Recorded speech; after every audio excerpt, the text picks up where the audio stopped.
education, business, and then and he has written numerous articles and books, including the pure invention that he's going to talk about, I assume, today. And he also appeared NHK World's Japanology class, and then introducing Japanese culture to the world audience. And then I was looking at the show, and then I was able to see, yes, he had that kind of performer aspect in the Japanese language class too. So I was able to see that the seed that I saw in the Japanese language classroom to be, like blossoming in this real world. In April, actually, we were fortunate enough to bring Matt out back to campus. And then he gave a wonderful talk and visited our classroom, business Japanese, and then culture classrooms, and interacted with our undergraduate and graduate students. And they were so excited to see this successful senpai, and was very much inspired. And another thing is that I was reading through his book, and then that talks a lot about the development of Japan, of my childhood era. I was born in the 60s and then raised in Japan 70s, 80s, and then left Japan in the 80s. As I turn the page, I feel like I've experienced this as a first-hand, my first-hand experience, but I didn't know what's behind that, the whole experience of mine of Hello Kitty purse. I had that. I do remember going to the Sanrio shop as a grade school child. Or I do remember as a college student going to the karaoke that became a huge hit. And then I did enjoy all the things that he mentioned. Not so much about the game, so that's kind of beyond me. But that era, and then he eloquently explained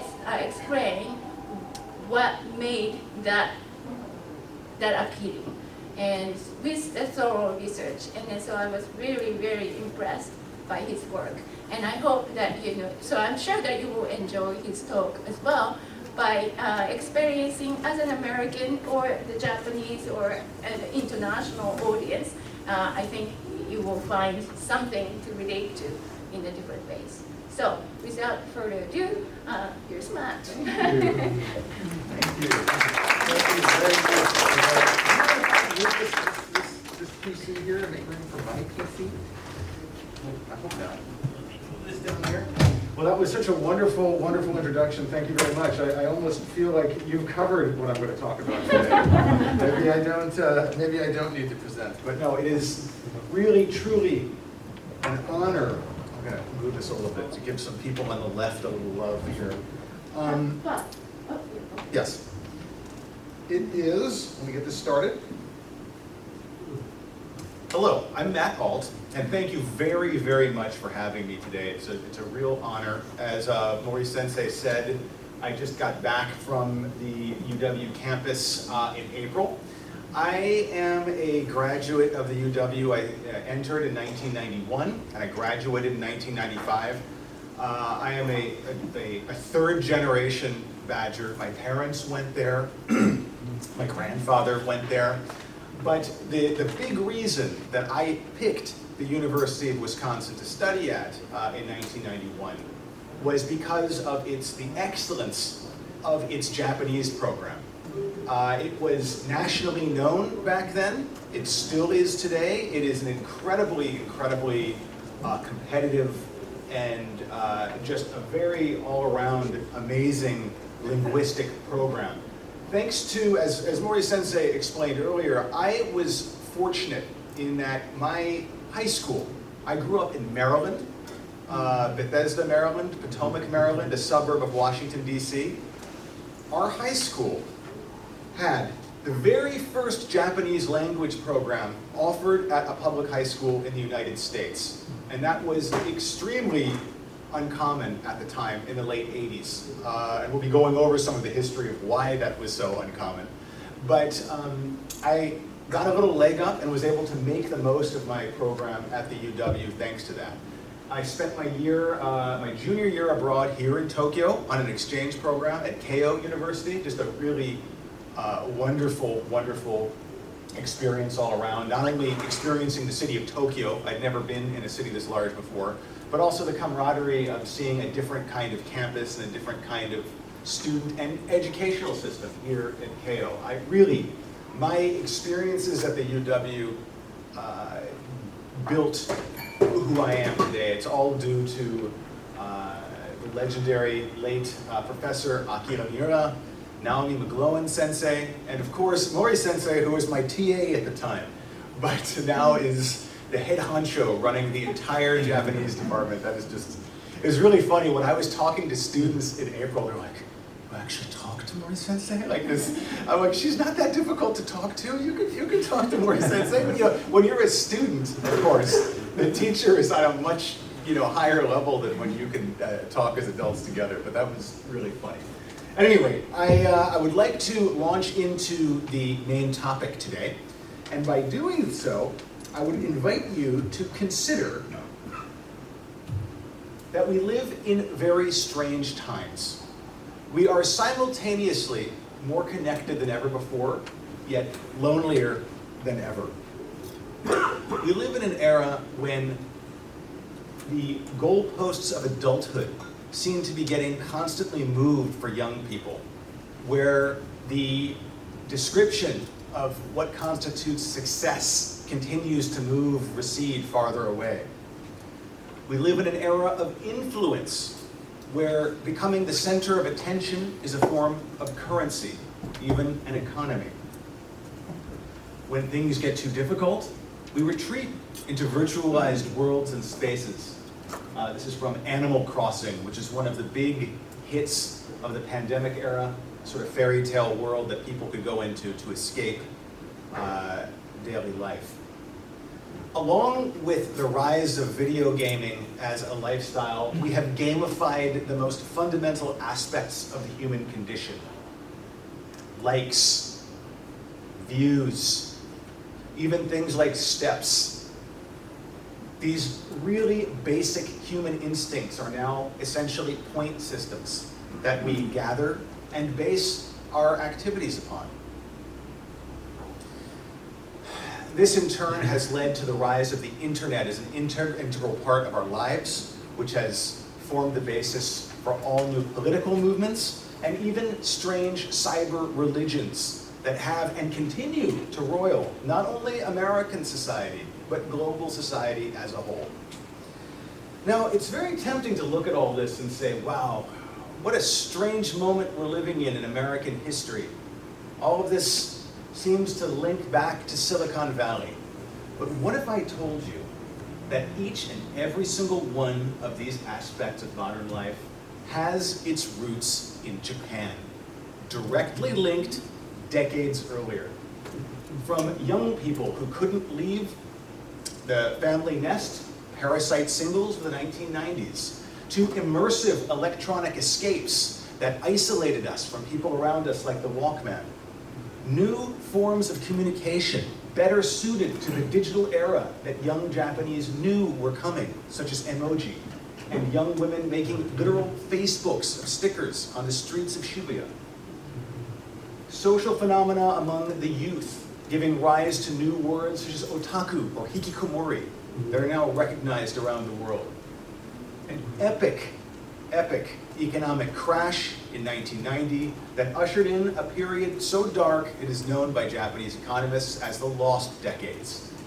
And within those lost decades, a loss of hope that was fueled in turns by the rise of strange new religions, technologically oriented, that roiled Japanese society and created tragedies as well. So you can see there's a lot of strange links between things that have happened here in Japan over the decades and things that are happening right now in global society. That is exactly what I talk about in my book, Pure Invention. Its subtitle is How Japan Made the Modern World, and I don't mean that as hyperbole. In many ways, the things that we are experiencing today, the groundwork was laid for them in the post-war era of Japan, its rise as an economic power, and it's being the first to experience a post-manufacturing era, late capitalist societal problems. They gave it not only a leg up, but they kind of projected Japan into the future, a little ahead of the rest of the world, demographically, economically, politically, and socially.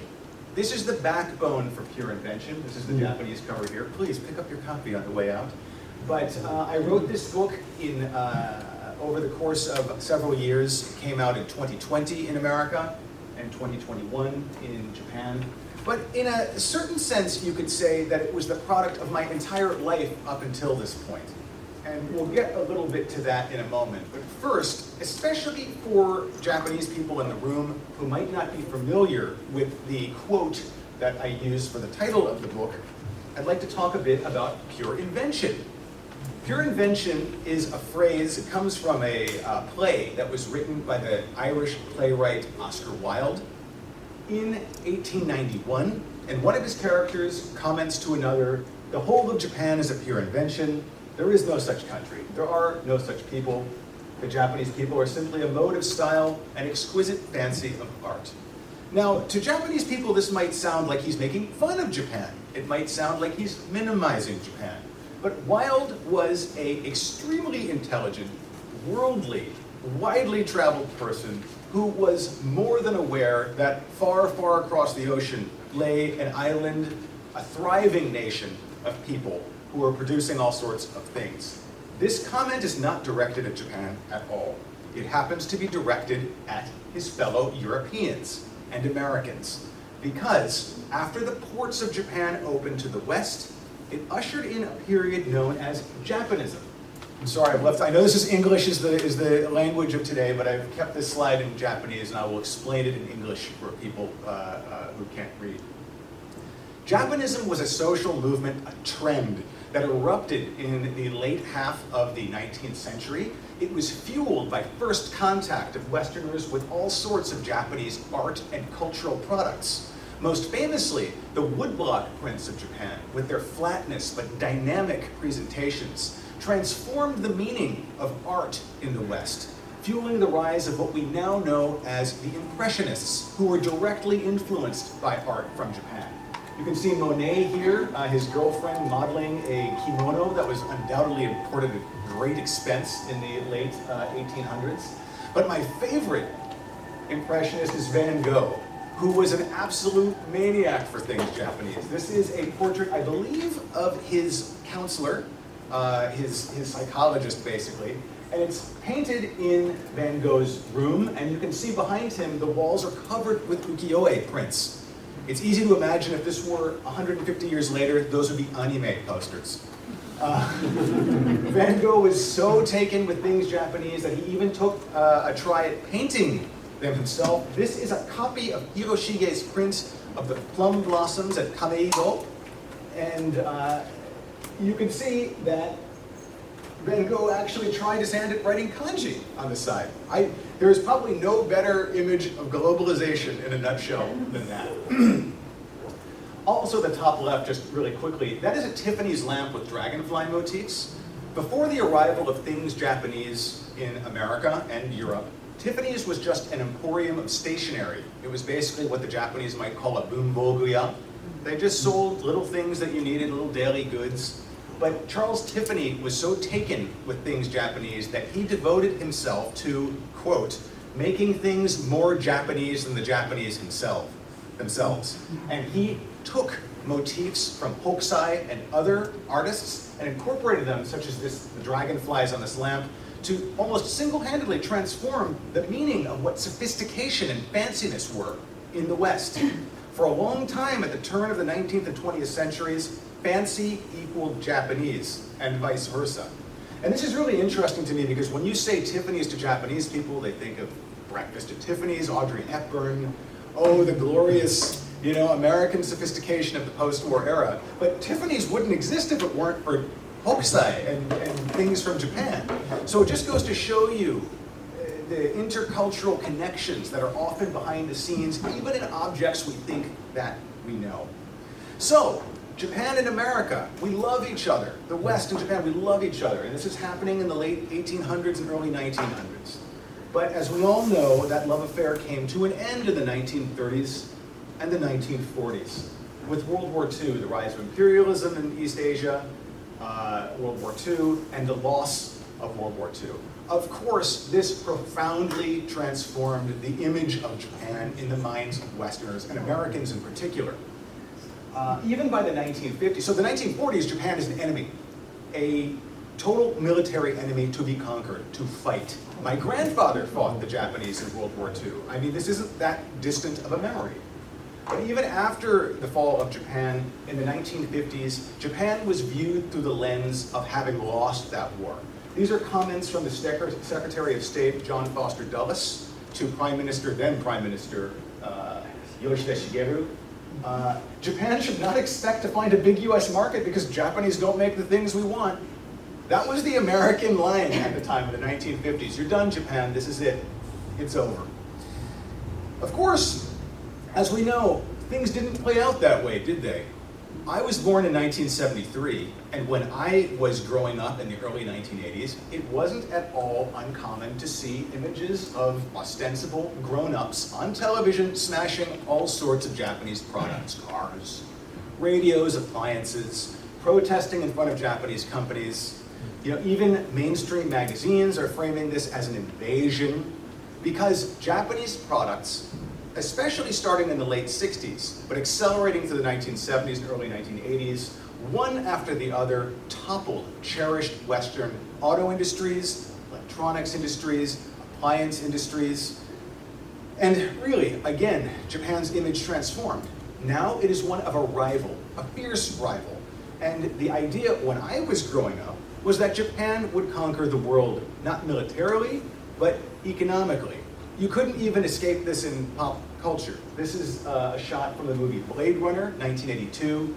It's set in Los Angeles, but it doesn't look much like Los Angeles. It looks like Tokyo. There's geisha, there's people who are speaking Japanese, because it was understood in the early 1980s that Japan would be the dominant force of the 2000s. So when I was growing up as a kid, I was told that my overlords would be Japanese salarymen.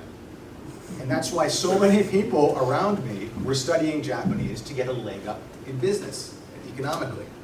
But it's interesting. This is what the grown-ups were seeing. This is what the grown-ups were looking at. But me and my friends, we had a very different view of Japan. Our Japan looked like this. We were playing Japanese video games. We were watching Japanese movies, cartoons, reading Japanese comic books, playing with Japanese toys.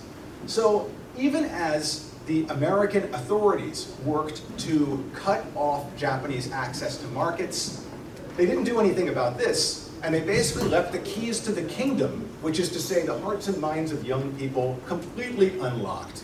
So for us young people, preteens, teenagers, Japan was never an enemy. It wasn't a rival. It was the source of all of the stuff we wanted. It was a fantasy factory. And this already put us at odds with adults who were like, what the hell are you talking about? I can't even tell you how many times when I told people that I was studying Japanese, they'd be like, why? Why on earth would you do that? Or, yeah, great, you gotta take them down and get in business. You really gotta cut these guys down to size. And I was like, I don't know, I just wanna go on the set of a Godzilla movie. That's what I wanna do. You know, I want to go work with video games and comic books. There was never any of that rivalry. And so these seeds were planted in the 1980s, and this trend has only continued into the modern era. Look just a few years ago, this is 2015. This is President Obama on the White House lawn thanking Japan for karaoke, manga, anime, and emoji. Like, I really wonder what if, Franklin Delano Roosevelt could time travel, 80 years into the modern times and see this, what he would think. It is such an unbelievable sea change from the Japan as we saw it in the 1940s or 1950s or even 1980s. And I would say that literally, this kind of image makeover, this kind of shift is unprecedented in history. All of human history. There aren't no other cases of a country that was so hated and so seen as an enemy turning into not just a friendly presence, but a sort of dream factory, an aspirational sort of presence on the global stage. This is really unique. There's actually a word for it. It's called soft power. This term was invented by the Harvard professor, Dr. Joseph Nye, as a corollary to hard power. Now, we all know hard power. Hard power in the diplomatic sphere is, if you don't do what I want, I'll either pay you off to get you to do it, or I'll send in the tanks and the planes. It's about money, it's about guns, it's about coercion, force, the application of force. It makes your opponent do what you want them to do. But soft power is very different. It isn't active, it's more of a passive thing. But that passive power is absolutely huge. It is the art of getting your opponent to like you. It's not about forcing them to do something. It's not even about suggesting. It's about, by getting them to like you, that your interests naturally become more aligned. Soft power isn't based on tanks or guns or any of that. It's based on culture, largely, but also political values. You know, Japan is a democracy. That helps, you know, with freedom of speech and all of the values that the West holds dear. Has global engagement, but mainly in Japan's case, it is through pop culture that its soft power rests. In fact, when Nye wrote his seminal book on this topic in the early 2000s, he literally cited Pokemon as an example of Japan's soft power, but he said it's hard to imagine a world where liking Pokemon will lead to different political outcomes. However, when things like this are happening, maybe it's not too far-fetched to think that a Pokemon-loving president might give Japan the benefit of the doubt in some sort of negotiation in the future. So soft power and hard power, they're corollaries, but they're very real, and they very much transformed the way that Japan was seen and the way that we interact with Japan over the decades. I came to understand this because I run a company that specializes in localization. It's called Alt Japan Co. Limited. I co-founded it with my wife and partner and collaborator, Hiroko Yoda. Thank you. Who's here today. And we, for the last 20 years or more, have been engaged in helping Japanese content creators translate their visions for consumption in English-speaking and also European marketplaces. Our bread and butter has largely been video games, simply because the volumes of text in them is astronomically higher than in other forms of media, and localization is generally charged by the word. But we've also worked in manga, we've translated books, we've even worked with toy companies to help them localize their products to reach foreign audiences. Now, this isn't just a kind of a dream of mine that I had, which I did when I was studying at the UW. I always wanted to get involved with companies that made the things that so inspired me as a young badger. But this also gave us a really precious seat at the table with the makers and the creators of all of this stuff. Hiroko and I had a rare look into what you might call the beating heart of Japan's fantasy industrial complex, or its pop cultural machine. And over the years, as we worked with creators and translated things, I started to see a shift in the way that these products were consumed abroad. When I was young, often many years would go by between when a product came out in Japan and when it was finally released abroad. That gradually started to shrink over the years due to new forms of technology, but the fans only grew more demanding, especially starting in the aughts. They wanted their stuff as fast as possible, and they wanted it as close as possible to the Japanese. They didn't want names changed, they didn't want culture changed. They wanted it to be as Japanese as possible because the Japaneseness of the content had become the selling point. Now, at first I was thinking to myself, wow, is this just another form of 19th century Japanism that's seizing the hearts and minds of Japanese people, of American people and European people? Then I realized I was asking the wrong question. And that question forms the basis of pure invention. It wasn't that people were simply loving things from Japan. It was that we in the West were synchronizing with Japan. Our sensibilities, our culture and society, we were coming to resemble the Japanese in so many ways. And that's why Japan's products, especially starting in the last decades and leading up to now, the last 20 to 30 years or so, have gotten such traction among people abroad. It's not just because they're well made, they are, but it's also because they answered questions that Japanese people were asking, Japanese creators were asking a little ahead of the rest of the world. Because Japan, with its economic crash and dealing with all the social fallout of that, its post-industrial economy, its late capitalist economy, it was dealing with the problems that would soon be facing advanced societies all over the world a little ahead of the curve. And that is why so many things from Japan grab us in ways that products from other countries do not. But this is a very difficult sort of thing to articulate. I've just said it now, but how do you prove it? So what I did in Pure Invention was to select a series of key products that I believe form the basis for Japan's soft power, for its image, the way that its image changed. And these weren't just hits. By consuming them, we transformed ourselves as well. The story actually starts in the ashes of World War II with this Jeep up on the top left corner. It was the first product of any kind manufactured in the months after World War II. It was made out of junk tin salvaged from American military bases. To be in the toy industry back in the 1940s meant you were in the junk hauling business because you got tin and you handed it out and made toys like this. This was a surprise hit in the winter of 1945, and also among GIs, GHQ, huge hit in the early post-war era. I became a sort of cultural detective. I wanted to find the first versions of seminal products that really transformed the world. I tracked down the gentleman in Itabashi who made the very first karaoke machine in 1967. Wonderful guy, 94 years old, just full of stories. I tracked down the very first Sanrio Hello Kitty product, the Petite Purse. I tracked down the very first Walkman. I tracked down the first expressions of manga and anime that transformed the way illustrated entertainment was consumed around the globe. The very first iterations of popular portable video game systems, and video games that would become more than just hits. They would become global fads like Pokemon.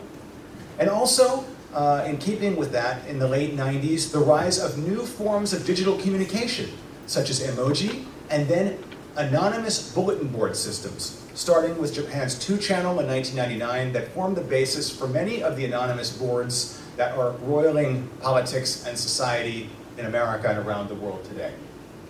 So, these are some of the products whose interlinking stories I use to tell not only the post-war history of Japan, because you need to understand why these products were made, but also how they, in total, came to influence the way that we saw Japan, and also the way that we saw ourselves. But to be included in the book, it couldn't just be a big hit. It had to satisfy a certain number of criteria. I call these special products fantasy delivery devices. Now in English, a delivery device is often associated with drugs. A drug delivery device is some kind of mechanism for getting a drug into your bloodstream. Here I've sort of used it to talk about fantasies, because each one of the products I talk about in the book is about more than just the financial success of the product or the company who made it. It had an ability to kind of nourish our dreams as we consumed it. So the criteria for being considered a fantasy delivery device are what I call the 3 ins. First, a product had to be inessential. This is key. We had to buy it because we wanted it, not because we needed it. When Americans bought Japanese cars, they often did it reluctantly, but they did it because they had to, because America is a motorized society. You can't really live without a car. However, nobody bought a Game Boy because they had to. They had to be inescapable. They had to be ubiquitous. They had to be so popular that you couldn't really get away from them. So that would also add to their influence, which is the 3rd in. Influential is really key. They had to change our minds about Japan, or change our minds about ourselves, and usually both. Now, here's a key example. I don't include the video deck, VHS, Betamax, in this book. And you might think to yourself, well, that's a fantasy delivery device. It's a machine that delivers fantasies in the form of movies. Ah, but there is a catch. The catch is that when we bought VCRs, they were certainly inessential and inescapable. Every house I knew had one. Tezuka, and it's from Stanley Kubrick, who was so taken by what he saw in Astro Boy that he invited Tezuka to collaborate with him on a new science fiction spectacular that he was planning to come out at the end of that decade. It didn't happen because Tezuka is perpetually overworked and had to say no, but it is tempting to wonder what 2001: A Space Odyssey would have turned out like with Tezuka's kind of cartoony sensibilities in the mix instead of Kubrick's seriousness. But perhaps the most interesting thing about anime is that, or about Astro Boy, is that from the very first episode, it ends with street protests. It ends with robots taking to the street to demand equal rights from human beings who are oppressing them. Now, kids took this in stride because there were actual demonstrations going on in the streets in Tokyo in 1963 and throughout the 60s. They were a ubiquitous part of Japanese society. And consciously or unconsciously, Dr. Tezuka incorporated a lot of that imagery into his cartoons. So this taste of things that were from real life and intended for older audiences than you might expect for cartoons in the West helped anime and manga develop into genres that were widely read by people you might not expect, such as student radicals. In America, it was folk music and rock music that fueled the rebels of Vietnam and other protest movements. In Japan, the protest movement was metered out in the panels of manga, and more specifically, gekiga, a more dramatic form of illustrated comic book. Tomorrow's Joe up here is a boxing comic, Ashita no Joe. It's kind of like the Rocky of Japan. But comic books like this really nourished the student protest movement to the point where in 1970, when Red Army terrorists hijacked a Japanese aircraft in North Korea, they gave their call sign as Tomorrow's Joe, wari wari wa ashita no Joe. Just going to show you how much manga and anime had come to represent not only an identity, but a whole new way of looking at the world to generations of Japanese. Now, this would be seen as a kind of strange development in the West because cartoons are for kids there. And we're just going to kind of put a pin in this now, but we're going to come back to it because this same thing started to happen abroad decades later in the 2010s when fans of anime and manga became politicized and began supporting Donald Trump and other right-wing causes in the run-up to the 2016 election. But that's a story for a little bit later. In the meantime, I'd like to talk about something a little bit more fun. Tracking down the first karaoke machine. This is my father-in-law. This photo was taken in the 1970s. And karaoke is seen as just kind of a form of leisure activity in Japan. And most people in America don't really think too much about it. But the arrival of the first karaoke machine, I came to realize after investigating it, was key to a lot of the ways that we live our modern lives. First of all, I tracked down Mr. Negishi, 94 years old, who has the very first karaoke machine in his house in Itabashi. It was so amazing to get to speak to this gentleman, to speak to one of the architects of something that we all take for granted today, a sing-along machine. But he was literally the first person to put the parts together. And it is interesting because Japanese didn't invent microphones, they didn't invent tape decks, they certainly didn't invent singing. So it's a little bit strange that why did Japan invent the karaoke machine first, not the West? And not only did Japan invent the karaoke machine first, they invented it 5 times, independently between the years of 1967 and 1971. Inventors working independently with no knowledge of each other, each came up with their own sing-along machine until one finally took off in 1971. But Mr. Negishi was first, and we sang together on it. It was a very nice moment. But why is the karaoke machine important? And this leads into the book a little bit. First of all, you'll notice this is a salaryman singing here. The reason the karaoke machine was invented in Japan and not the West is because singing was so key to business culture in Japan in the 1960s and 1970s, in all sorts of forms. You'd go out to cabarets, you'd go out to places where you'd listen to music. Before the karaoke machine came around, you would have to pay somebody known as a nagashi to sing, to play music that you could sing along to. But singing was a key part of the way Japanese corporate life unfolded in the 1960s, 70s, and even today to an extent. That is the largest reason why karaoke was invented here. But it turns out that the automation of the sing-along had a lot of unintended effects. It turns out that most of us are horrific singers. I certainly am. And so to make a karaoke machine work, you had to put in a lot of technological assists that made an amateur feel like a pro just for the duration of the song. You re-recorded them in simpler key, in easier keys. You put reverb in the microphone. You did everything you can to make the person feel like they were singing like a pro for that period. It is the democratization of talent for the first time.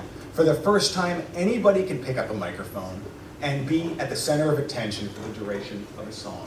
It's a form of user-generated content. It's a form of amateur celebrity, certainly packaged into the duration of just a song for this period, but even that would start to change very quickly. This is a development that happened in Japan in the 1990s. Before the rise of the internet, a gentleman working at the company Brother managed to figure out a way to force digitized karaoke songs down the copper lines used for telephones, basically using what's known as a modem to deliver not very high quality, but recognizable karaoke songs digitally and on demand.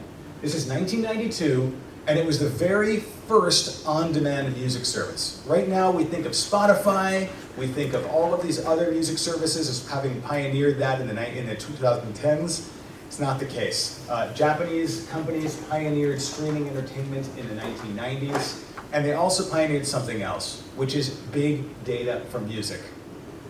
Essentially, everybody's choice of a song functioned as a vote, and the songs that were picked the most were not only more financially lucrative for the companies who produced them, because you got a royalty based on every song, it told them what kind of songs people were singing.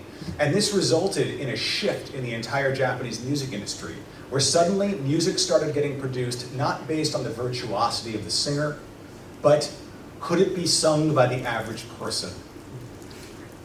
It basically brought down the level of pop music to the level of what the average singer could do, and forms the basis for a lot of these girl next door bands that you see who aren't particularly talented as vocal performers, but who forge a connection with the people who are listening as a sort of approachable presence, as opposed to a star on far. So that's an example of karaoke from the book. And then, last, I'd like to talk about the Walkman. This was a really, really seminal moment and a really seminal fantasy delivery device. Everybody knows it. It was a huge hit. But what you probably don't know is how little Sony thought of this device when they first made it. Nobody thought it was going to sell very well. It was originally made specifically for students to use when they were studying, so they wouldn't bother their parents listening to music late at night. There was so few expectations about it that they only produced 30,000 of them for the very first run, which for Sony is nothing. I mean, a Trinitron TV, which was a big selling object of theirs back then, would have sold in the millions, produced in the millions every year. And one of the big takeaways I took from the book is how little anybody who made most of these hits, how little of an idea they had of how transformative it would be. They were just focused on making what they wanted to make, finding a niche, and only later did it emerge that that product would be a genius new addition to the human cultural library. As we know, within a year or so, the Walkman turned out to be a massive hit. It was everywhere all over the world. This is New York City, 1982, and you can just see the demographics here. People, everybody's listening to the Walkman, young, old, black, white, male, female. It's a really amazing, amazing sort of thing. But it's more than just a hit. You know, the Walkman, more than any other product before it, established technology as a form of fashion. Until this point, wearing headphones on your head was associated with deafness. It was associated with being handicapped or being like in the military, sonar operator with a big set of cans on your ears. But the Walkman transformed all of that. It made sound, it made technology into fashion. This is a picture here of Andy Warhol, who was so aware of this that he wore his Walkman headphones around without even being plugged into a Walkman. He just wanted to be seen on the street wearing them. The Walkman introduced all sorts of things that we take for granted today. It was the first electronic device that allowed us to shut out the world around us. It cut us off from a shared sonic landscape that had existed up until that point. It acted like a fast forward on real life. When you get bored, you hit the play button and listen to a song. We all know how this goes today. Looking down at our cell phone for the moment your interest flags in something else. Which is actually really telling because one of the biggest fans of the Walkman was Steve Jobs. Sony's chairman, Akio Morita, gave him one, and he didn't even bother listening to it. He dissected it when he got back home to see how it worked, dreaming of the day when he might make something so epically world-changing himself. And then 10 years later, he did. It was known as the iPod. And the iPod, of course, forms the basis for the iPhone and the entire smartphone revolution, which you can definitely argue would not have existed without the seed planted in the Western mind by Morita and Sony with the Walkman. In fact, Jobs was so enamored of the Walkman that he initially wanted to name the iMac the Mac Man until copyright attorneys tackled him and told him you can't do that. But it's interesting to wonder if we live in a world where we're all using Mac-Mans instead of iMacs. I forget, is this an hour-long speech? How long do we have on this? 1 hour, great. That means we have another 20 minutes to go. This is great. So I'll go on another one here. Here's the Game Boy. The Game Boy was the first truly popular portable video game device. It was made by Nintendo, and it delivered up scaled down versions of the hits from its television game series, Super Mario, you name it. But one of the most transformative products that was released for it is a video game called Tetris that is the product of a Soviet computer laboratory that was licensed through a Byzantine series of twists and turns that are fit for a spy thriller novel to a variety of strange operators before landing in the hands of Nintendo. And Nintendo packaged this Soviet game with the Japanese Game Boy for sale in America. It's a puzzle game. It caused an absolute sensation to the point where within 2 years of the Game Boy coming out, you have this scene of Hillary Clinton, the First Lady of the United States, sitting on Air Force One, playing a Soviet game on a Japanese game system. It's hard to imagine a single more potent image of globalization than this. It's a testament to the power of a fantasy delivery device. And really, Japanese video games, I know Mori Sensei was saying she wasn't into this, but they are truly the can opener for Japanese sensibilities around the world. The Nintendo Entertainment System came out in America in 1985. Within 8 years, Nintendo owned 80% of the entire game market globally. Its products were 10% of the US-Japan trade deficit all by themselves. 1 out of every 3 homes owns an NES, and this was the most bitter pill to swallow for American adults. In a survey, more American children recognized Mario when shown a picture than they recognized Mickey Mouse. Oh, how the mighty have fallen. So this is really a key moment in how the sensibilities of Japanese sensibilities came to overwrite Western ones and kind of Japanize the tastes of young people, leading to our current moment that we live in now, which is that things Japanese are sort of coursing through our culture in ways that we don't initially even perceive. So for the last part of this, I'm going to talk about something that's a little bit darker than we've been talking about now. In 1999, Japan was the first country to introduce widespread mobile internet via a docomo. It was called the iMode service, and it allowed people to access a rudimentary form of the internet using prototype cell phones. They're not really cell phones, they're called PHS devices, but they're basically cell phones. And Japan and the Japan cities were the first to experience ubiquitous mobile internet. All sorts of services rose up to take advantage of this. One was a bulletin board system called 2Channel. 2Channel was founded, strangely enough, in Arkansas by a Japanese exchange student. The reason he founded it there was because it kept his website away from Japanese law. By hosting it in the United States, you could post whatever you wanted, and the Japanese authorities could not come after you for it. It was also totally anonymous, so nobody could find you anyway.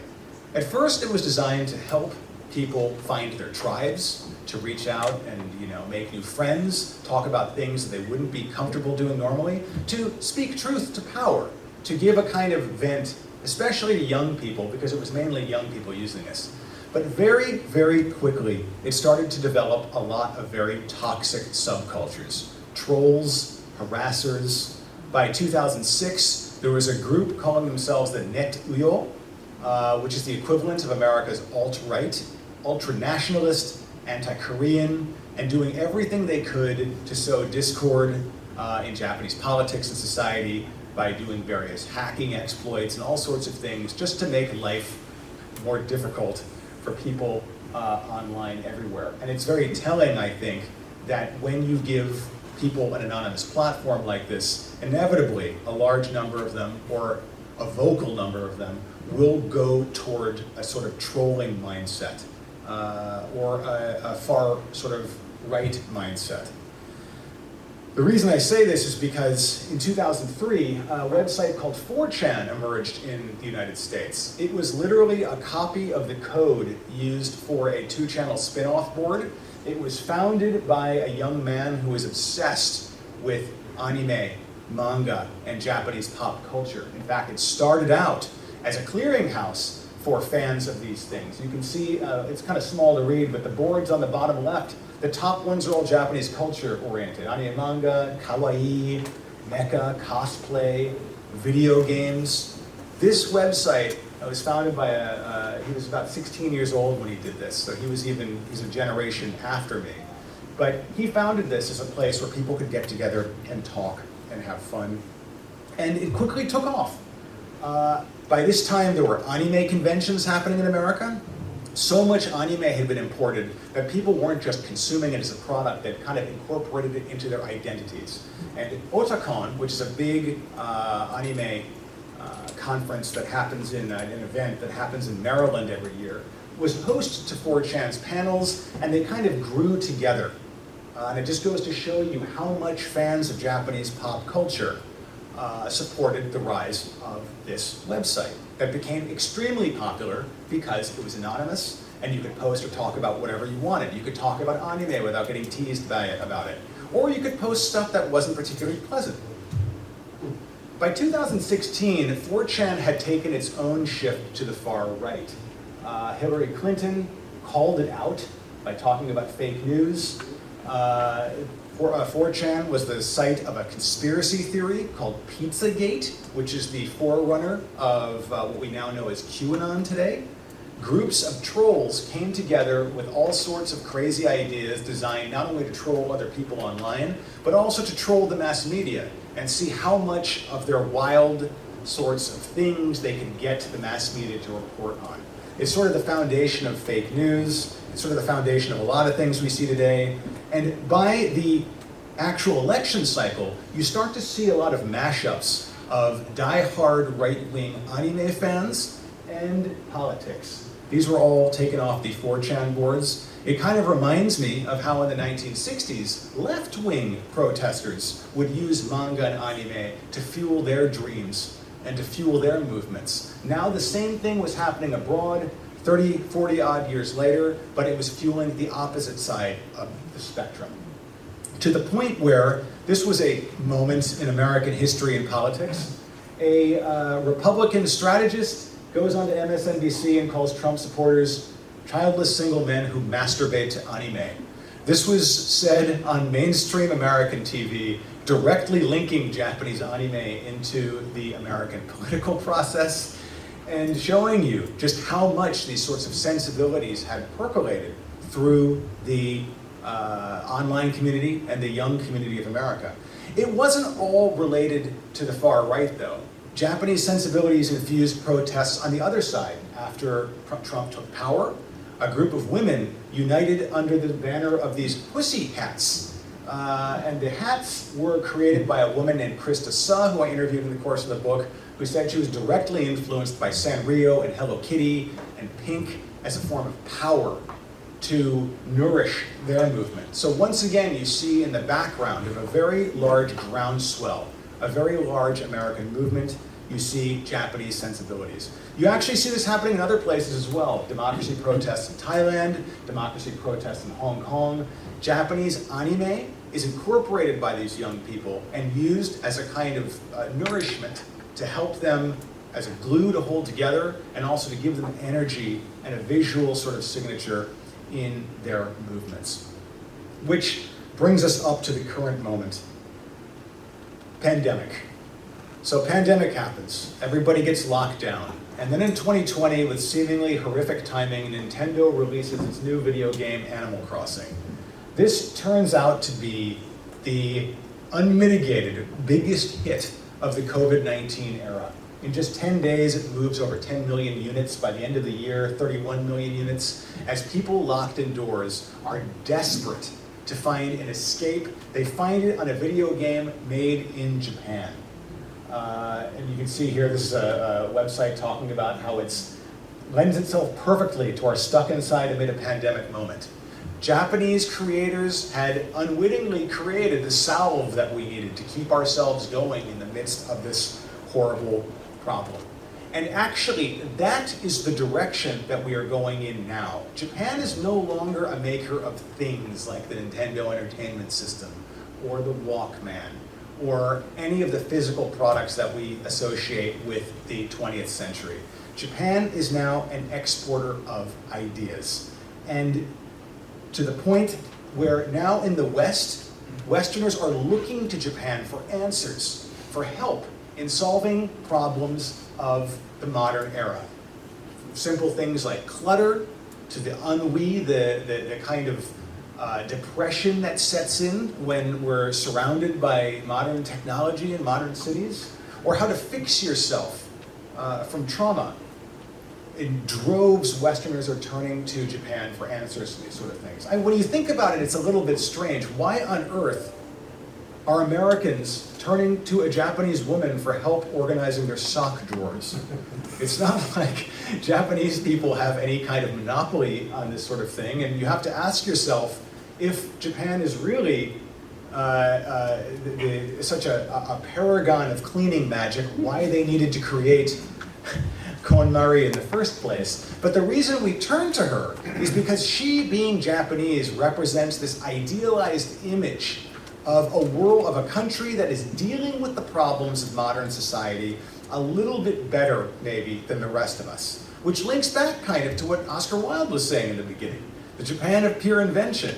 Only now it's not a fantasy. Japan really is inventing things that help us make it through the world, and I think in the years to come, you're going to see a lot less of made in Japan, and you're going to see a lot more of made everywhere else with Japanese sensibilities. Because in a very real way, we've all become Japanese through the products that we've consumed that were made in Japan and that changed us as we used them. And that concludes my little talk here. Thank you so much for listening and coming. And if you'd like to ask questions or anything, I'm happy to take. I don't know if are we doing Q&A or am I just? Yes. Okay, we're doing Q&A. Great.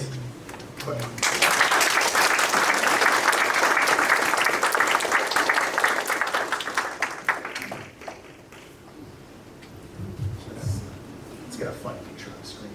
Matt? Yes, yes, please. Okay, so Matt, thank you very much. That was very informative and fascinating. One thing I find really, really amazing is, as you mentioned, after the war, I mean, Japan and the United States, bitter rivals, right? Bitter enemies. Yes. And yet gradually in the 50s, 60s, 70s, slowly and gradually, the two nations became on better terms and became allies. And as you said, when you were a child, you weren't thinking about Japan Inc. and the samurai overlords.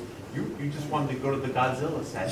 So could you elaborate on that? That our kids today, I mean young children today, even if they know about World War II, do they just say, oh well, that was a long time ago. Japan and America, we're not enemies anymore, and Godzilla and Doraemon have nothing to do with World War II. What question? So the answer to that question is that. What question? Can you repeat? Yes, I can repeat the question. Yeah, if you could rephrase that. The question was, Yeah. do young people today in America and in the West, do they know about the time when Japan was an enemy to us? Do they know about when Japan was a rival? You know, and are they aware of that history? And the answer to that question is, I think, no. I meet a lot of young people, and when I say young people, we're talking about, if you're a teenager and you've been through high school, you've learned about world history, you know there was a world war. But I think the idea that the US and Japan were at a war with each other is completely alien to most young people. Like, they can't even fathom it. They can't imagine it. It's true, of course. I don't think any of them are denying it. You know, but it's just not part of their worldview. That's already, how many? 3 generations back now, 4 generations back now, if you're talking zillennials. So it's rapidly receding into history. And, you know, especially since Japan has not made any moves in that direction recently. Japan certainly has not engaged in any kind of warfare or even, you know, any kind of military adventures beyond its borders at all. This is actually one of the things I say to Japanese people when they say, well, Japan's just not in the headlines anymore. You know, Japan's not getting bashed, but it's getting passed. But I'm like, actually, you're not being in the headlines is a great boon. Because then people can not only project what they want onto you, but you're not associated with anything negative either. You know, think about how much soft power Russia has lost over the last several months with its invasion of the Ukraine. That's something that is going to be very, very, very difficult to get back. Or China with the lockdowns in Shanghai. You know, regardless of how well-intentioned they are, it's scary. There aren't any scary headlines about Japan. The scary headlines about Japan tend to be about things that are kind of like sexlessness, or, you know, which is not exactly threatening. So Japan, in a way, is benefiting from being out of the spotlight. And certainly out of the historical spotlight. Yeah. Okay, thank you. Yes. Thank you. Yes. Thank you very much for a very interesting talk. So my question is, I work in financial markets and economic research. Okay. And one of the things that you know, I think a lot of investors in the markets are concerned is about metaverse. Yes. It's been obviously been a buzzword. Can you sort of give us your views on how you think things will turn out over the next 10 years? I think, you know, over the last few years, we've seen a lot of competition in the space. You have Korea, Squid Game, Parasite, BTS. You have Yes. Chinese, you know, movie studios Yes. really buying up a lot of Hollywood scripts. So, you know, where does Japan fit into that Yes. when there's increasing competition? So when the question is how is Japan going to exert its soft power in the years to come, especially given that it seems to be losing a lot of it toward to rivals such as Korea and China and things like that. First of all, when China is buying up scripts and things like that, or insisting that its content be put in the movies, that's basically entertainment hard power.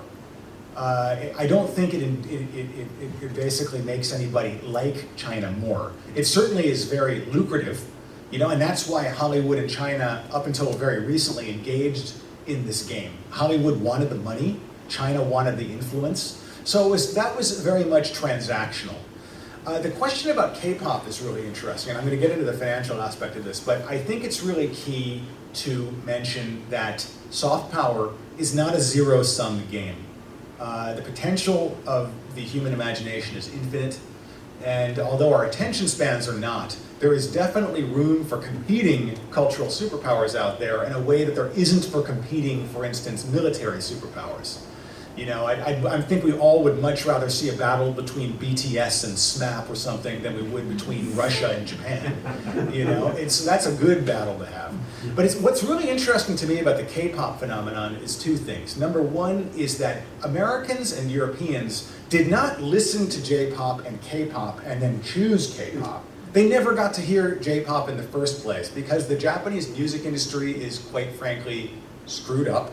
Part of that is actually because of karaoke, the kind of samification of music here, but also the rights, the image rights and all sorts of things. The traditionally Japanese management companies have been very stingy about allowing even images of their stars to be online, let alone the songs. Whereas Koreans instantly knew, oh, we got to put it up on YouTube. We got to put it up on Spotify. We got to get it out so kids can hear it. So people did not, this wasn't an A-B comparison. K-pop arrived unopposed. And it's great, and that's why people listen to it and love it, because it's well made. But I think the ways that Westerners are consuming, not exactly sure, but certainly outside of games, I would say bulletin board systems and emoji and things like that. Yes. Actually, this is one final thing I was going to talk about, Netflix. Netflix is literally gambling its future on anime. And I think it's really telling when you look at how this is written. Aspirational anime. I don't think many Japanese people would think of the word aspirational means something that challenges you to be a better version of yourself, to improve yourself, kind of self-improvement. Japanese people might love anime, but I don't think many of them think about it in those terms. And it's telling that Westerners do. It's kind of a fusion of the kind of self-help that we're seeing coming out of Japan and the anime that young people all over the world sort of love. Netflix is actually deprioritizing live action series in favor of paying for more anime. So you're going to be seeing a lot more of that coming into the West. And a lot more money coming into Japanese studios because of this.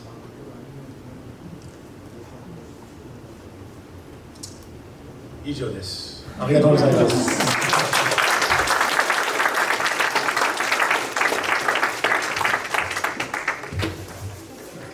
Take my cheese. Thank you. Thank you very much, Matt. It was a very interesting speech, and I think it's a history of Japan after the war from the perspective of the anime.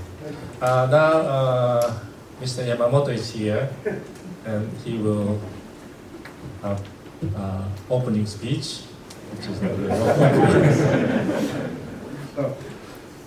すいません、ちょっと神戸で、アクシデントでファミリーイシューがありまして、ちょっと遅れましたけど、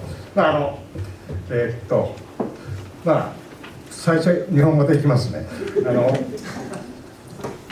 今日は本当にこんな大変な時期に皆さんお越しいただきましてありがとうございます。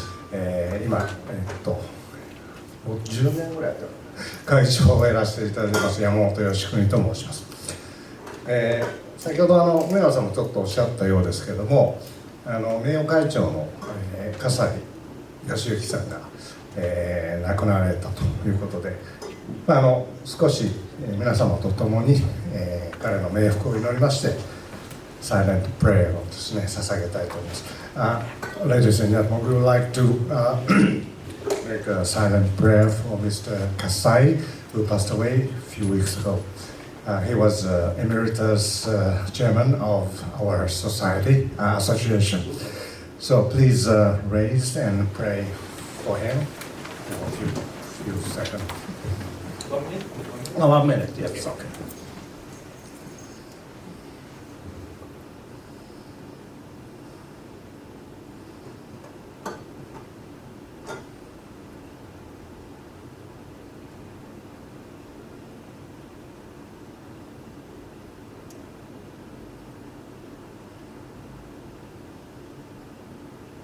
Thank you for your cooperation. Thank you very much. So, Mr. Kasai was born in 1940, and then he was